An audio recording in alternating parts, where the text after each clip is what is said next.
Visuddhimagga. By Bhattacharya Buddhaghosa. Translated from the Pali by Bhikkhu Naoamoli. Part 2 Concentration, Samadhi.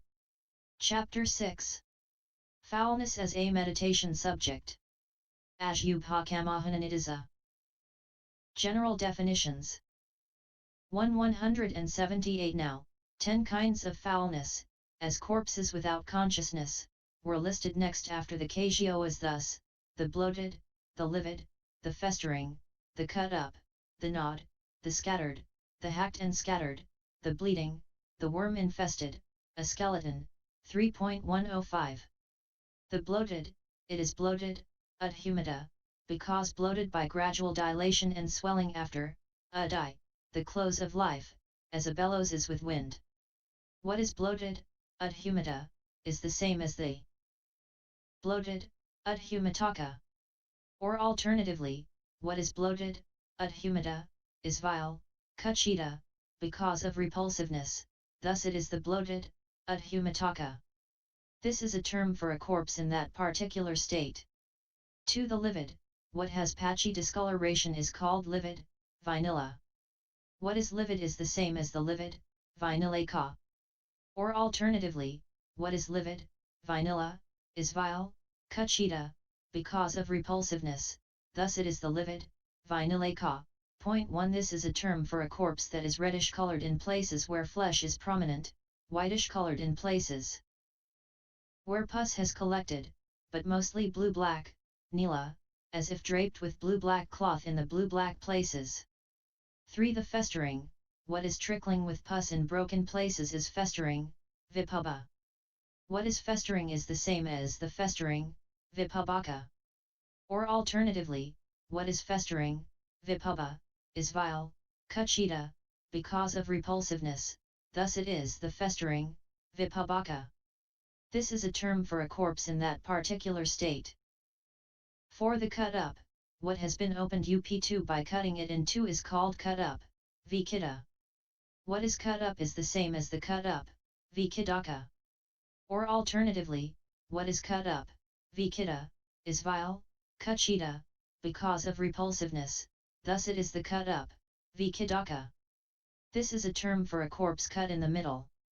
179.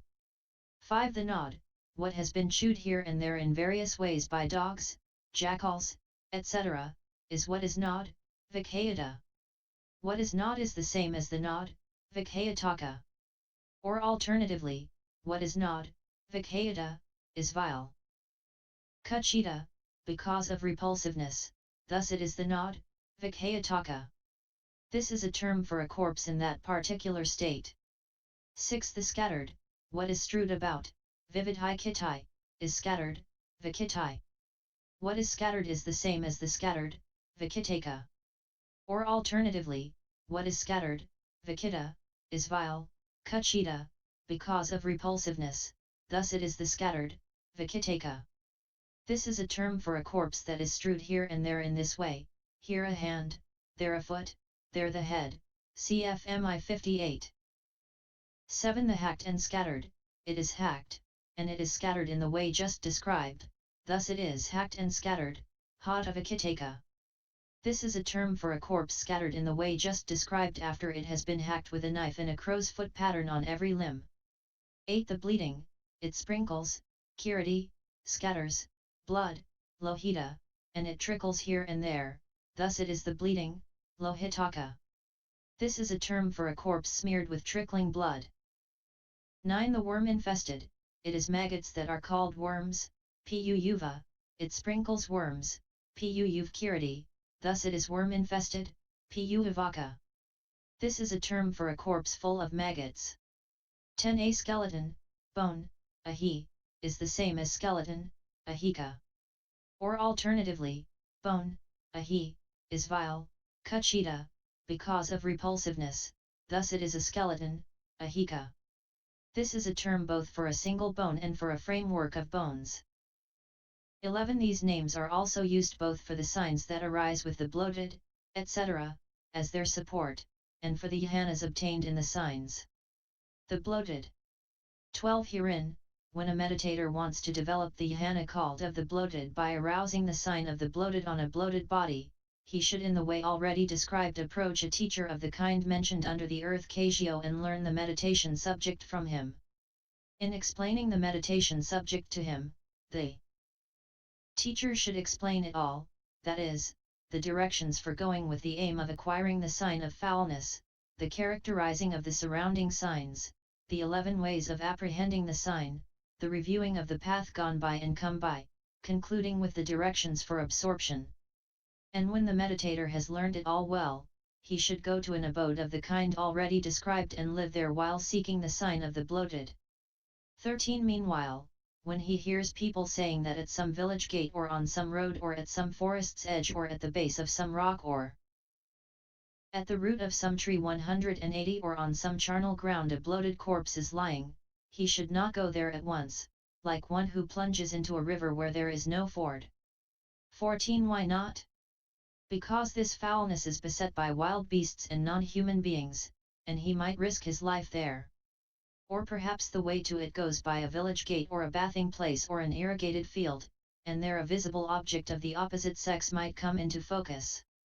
Or perhaps the body is of the opposite sex, for a female body is unsuitable for a man, and a male body for a woman.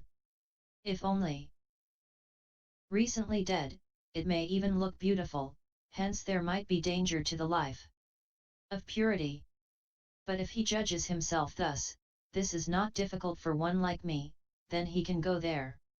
15. And when he goes, he should do so only after he has spoken to the senior elder of the community or to some well-known bhikkhu. 16. Why? Because if all his limbs are seized with shuddering at the charnel ground, or if his gorge rises when he is confronted with disagreeable objects such as the visible forms and sounds of non-human beings, lions, tigers, etc., or something else afflicts him, then he whom he told will have his bowl and robe well looked after in the monastery, or he will care for him by sending young bhikkhus or novices to him. 17. Besides, robbers may meet there thinking a charnel ground a safe place for them whether or not they have done anything wrong. And when men chase them, they drop their goods near the bhikkhu and run away. Perhaps the men seize the bhikkhu, saying we have found the thief with the goods, and bully him. Then he whom he told will explain to the men, do not bully him, he went to do this special work after telling me, and he will rescue him. This is the advantage of going only after informing someone. 18. Therefore he should inform a bhikkhu of the kind described and then set out eager to see the sign, and as happy and joyful as a warrior noble, kasioas, on his way to the scene of anointing, as one going to offer libations at the hall of sacrifice, or as a pauper on his way to unearth a hidden treasure. And he should go there in the way advised by the commentaries. 19. For this is said, one who is learning the bloated sign of foulness goes alone with no companion, with unremitting mindfulness established, with his sense faculties turned inwards, with his mind not turned outwards, reviewing the path gone by and come by. In the place where the bloated sign of foulness 181 has been left he notes any stone or termite mound or tree or bush or creeper there each with its particular sign and in relation to the object. When he has done this, he characterizes the bloated sign of foulness by the fact of its having attained that particular individual essence. C. 84, then he sees that the sign is properly apprehended, that it is properly remembered, that it is properly defined, by its color, by its mark, by its shape, by its direction, by its location, by its delimitation, by its joints, by its openings, by its concavities, by its convexities, and all round. 20. When he has properly apprehended the sign, properly remembered it, properly defined it, he goes alone with no companion, with unremitting mindfulness established, with his sense faculties turned inwards, with his mind not turned outwards. Reviewing the path gone by and come by. When he walks, he resolves that his walk is oriented towards it, when he sits, he prepares a seat that is oriented towards it. 21. What is the purpose, what is the advantage of characterizing the surrounding signs? Characterizing the surrounding signs has non-delusion for its purpose, it has non-delusion for its advantage. What is the purpose? what is the advantage of apprehending the sign in the other 11 ways? Apprehending the sign in the other 11 ways has anchoring the mind for its purpose, it has anchoring the mind for its advantage. What is the purpose? What is the advantage of reviewing the path gone by and come by? Reviewing the path gone by and come by has keeping the mind on the track for its purpose, it has keeping the mind on the track for its advantage. 22 When he has established reverence for it by seeing its advantages and by perceiving it as a treasure and so come to love it, he anchors his mind upon that object. Surely in this way I shall be liberated from aging and death. Quite secluded from sense desires, secluded from unprofitable things he enters upon and dwells in the first jhana. Seclusion. He has arrived at the first jhana of the fine material sphere. His is a heavenly abiding and an instance of the meritorious action consisting in meditative development. Source untraced. 23 So if he goes to the charnel ground to test his control of mind, let him do so after striking the gong or summoning a chapter. If he goes there mainly for developing that meditation subject, let him go alone with no companion, without renouncing his basic meditation subject and keeping it always in mind, taking a walking stick or a staff to keep off attacks by dogs, etc. 182 Ensuring unremitting mindfulness by establishing it well, with his mind not turned outwards because he has ensured that his faculties, of which his mind is the sixth, are turned inwards. 24 As he goes out of the monastery he should note the gate, I have gone out in such a direction by such a gate. After that he should define the path by which he goes, this path goes in an easterly direction, westerly, northerly, southerly direction or it goes in an intermediate direction, and in this place it goes to the left, in this place to the right, and in this place there is a stone, in this a termite mound, in this a tree, in this a bush, in this a creeper. He should go to the place where the sign is, defining in this way the path by which he goes. 25 And he should not approach it upwind, for if he did so and the smell of corpses assailed his nose, his brain3 might get upset, or he might throw up his food, or he might repent his coming. Thinking what a place of corpses I have come to. So instead of approaching it upwind, he should go downwind. If he cannot go by a downwind path, if there is a mountain or a ravine or a rock or a fence or a patch of thorns or water or a bog in the way, then he should go stopping his nose with the corner of his robe. These are the duties in going.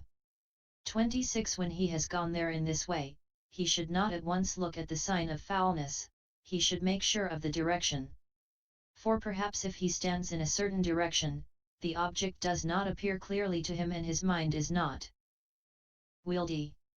So rather than there he should stand where the object appears clearly and his mind is wieldy. And he should avoid standing to leeward or to windward of it. For if he stands to leeward he is bothered by the corpse smell and his mind strays, and if he stands to windward and non-human beings are dwelling there, they may get annoyed and do him a mischief. So he should move round a little and not stand too much to windward. 183. 27 Then he should stand not too far off or too near, or too much towards the feet or the head. For if he stands too far off, the object is not clear to him, and if he stands too near, he may get frightened. If he stands too much towards the feet or the head, not all the foulness becomes manifest to him equally. So he should stand not too far off or too near, opposite the middle of the body, in a place convenient for him to look at it. 28 Then he should characterize the surrounding signs in the way stated thus, in the place where the bloated sign of foulness has been left he notes any stone or creeper there with its sign. 19. 29 These are the directions for characterizing them.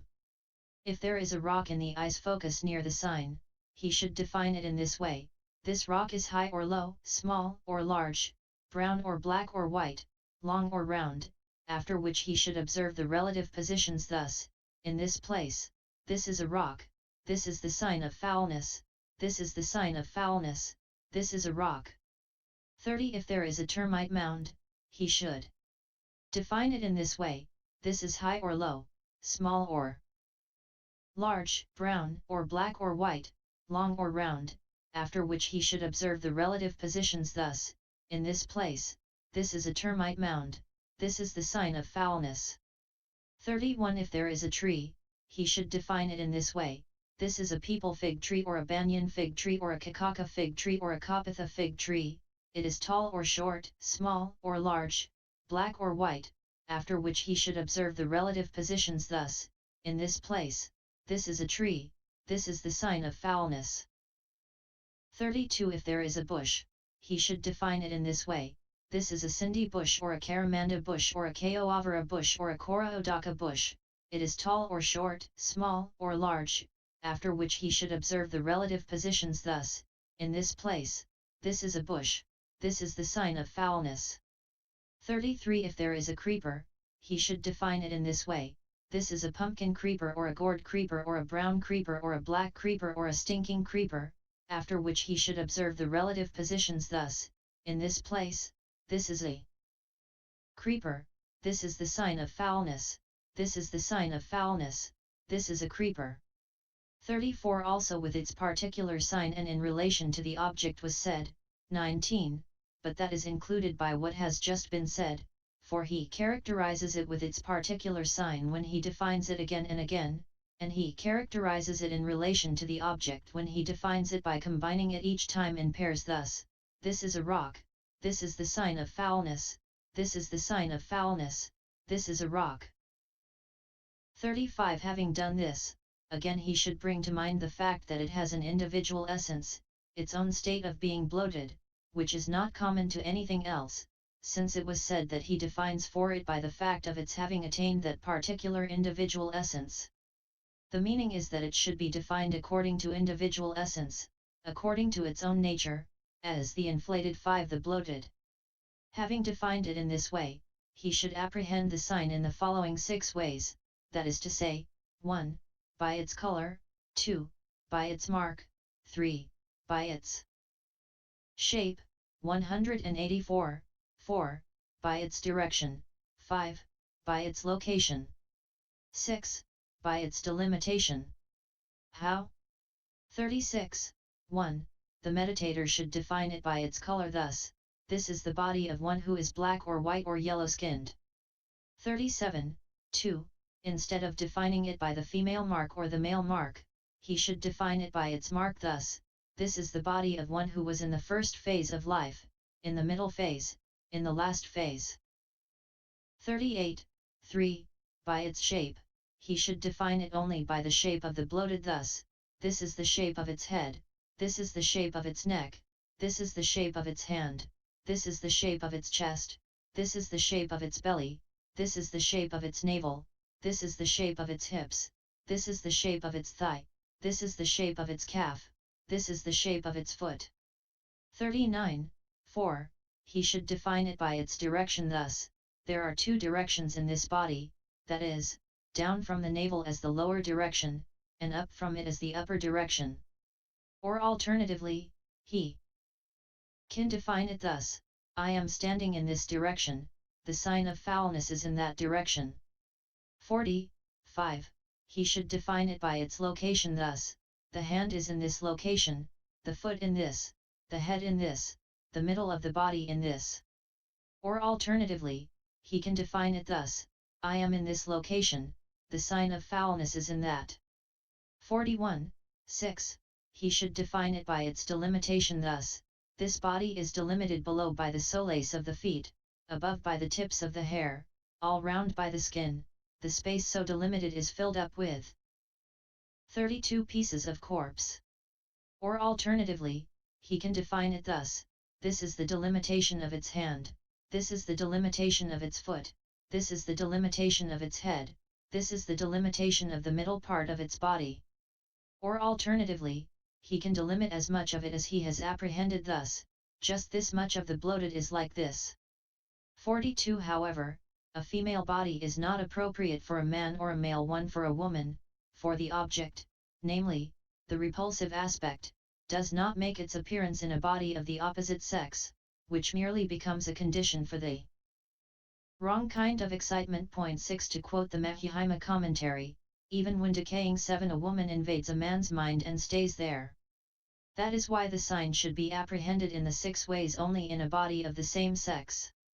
43. But when a clansman has cultivated the meditation subject under former enlightened ones, kept the ascetic practices, threshed out the great primary elements, discerned formations, defined mentality materiality, eliminated the perception of a being, done the ascetic's 185 duties, lived the moral life, and developed the development, when he contains the seed of turning away from formations, and has mature knowledge and little defilement, then the counterpart sign appears to him in the place while he keeps looking. If it does not appear in that way, then it appears to him as he is apprehending the sign in the 6 ways. 44. But if it does not appear to him even then, he should apprehend the sign again in 5 more ways: 7. By its joints, 8. By its openings, 9. By its concavities, 10. By its convexities, and 11. All round. 45. Herein, 7. By its joints is properly by its 180 joints. But how can he define the 180 joints in the bloated? Consequently he can define it by its 14 major joints thus: 3 joints in the right arm, 3 in the left arm, 3 in the right leg, 3 in the left leg, 1 neck joint, 1 waist joint. 46. 8. By its openings. An opening is the hollow between the arm and the side, the hollow between the legs, the hollow of the stomach, the hollow of the ear. He should define it by its openings in this way. Or alternatively, the opened or closed state of the eyes and the opened or closed state of the mouth can be defined. 47. 9. By its concavities, he should define any concave place on the body such as the eye sockets or the inside of the mouth or the base of the neck. Or he can define it thus: I am standing in a concave place, the body is in a convex place. 48. 10. By its convexities, he should define any raised place on the body such as the knee or the chest or the forehead. Or he can define it thus: I am standing in a convex place, the body is in a concave place. 49. 11. All round, the whole body should be defined all round. After working over the whole body with knowledge, he should establish his mind thus: the bloated, upon any part that appears clearly to him. If it has not appeared even yet, and if there is special intensity of the bloatedness in the belly 8, he should establish his mind thus: the bloated, on that. 50. Now, as to the words, he sees that the sign is properly apprehended, etc. The explanation is this. The meditator should apprehend the sign thoroughly in that body in the way of apprehending the sign already described. He should advert to it with well-established mindfulness. He should see that it is properly remembered, properly defined, by doing that again and again. Standing in a place not too far from and not too near to the body, he should open his eyes, look and apprehend the sign. 186. He should open his eyes and look 100 times, 1,000 times, thinking repulsiveness of the bloated, and he should close his eyes and advert to it. 51. As he does so again and again, the learning sign becomes properly apprehended by him. When is it properly apprehended? When it comes into focus alike whether he opens his eyes and looks or closes his eyes and adverts, then it is called properly apprehended. 52. When he has thus properly apprehended the sign, properly remembered it, and properly defined it, then if he is unable to conclude his development on the spot, he can go to his own lodging, alone, in the same way as described of his coming, with no companion, keeping that same meditation subject in mind, with mindfulness well established, and with his mind not turned outwards owing to his faculties being turned inwards. 53. As he leaves the charnel ground he should define the path he comes back by thus: the path by which I have left goes in an easterly direction, westerly, northerly, southerly direction, or it goes in an intermediate direction, or in this place it goes to the left, in this place to the right, and in this place there is a stone, in this a termite mound, in this a tree, in this a bush, in this a creeper. 54 When he has defined the path he has come back by, and when, once back, he is walking up and down, he should see that his walk is oriented towards it too. The meaning is that he should walk up and down on a piece of ground that faces in the direction of the sign of foulness. And when he sits, he should prepare a seat oriented towards it too.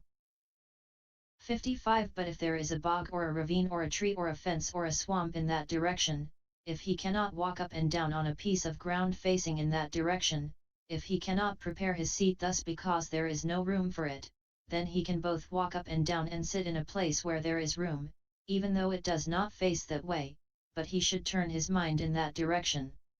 56 Now, as to the questions beginning with what is the purpose, characterizing the surrounding signs?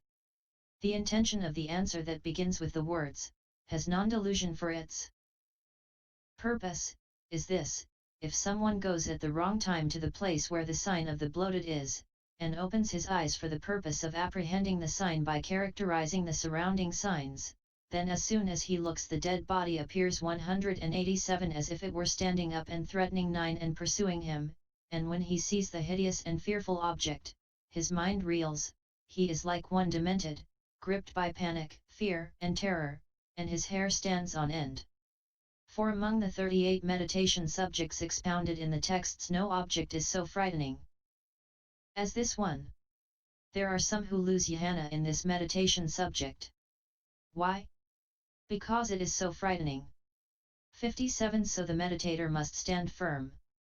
Establishing his mindfulness well, he should remove his fears in this way. No dead body gets up and pursues one.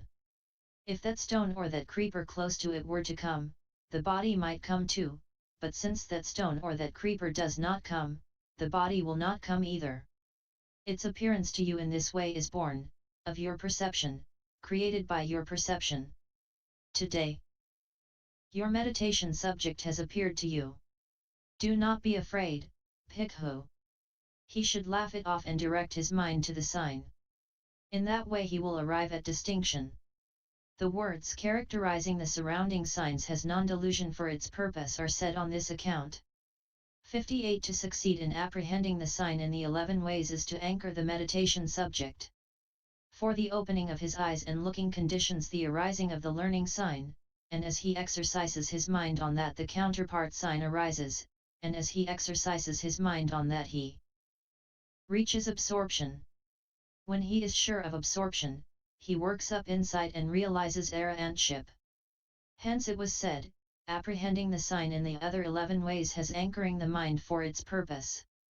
59 The reviewing of the path gone by and come by has keeping the mind on the track for its purpose. The meaning is that the reviewing of the path gone by and of the path come back by mentioned is for the purpose of keeping properly to the track of the meditation subject.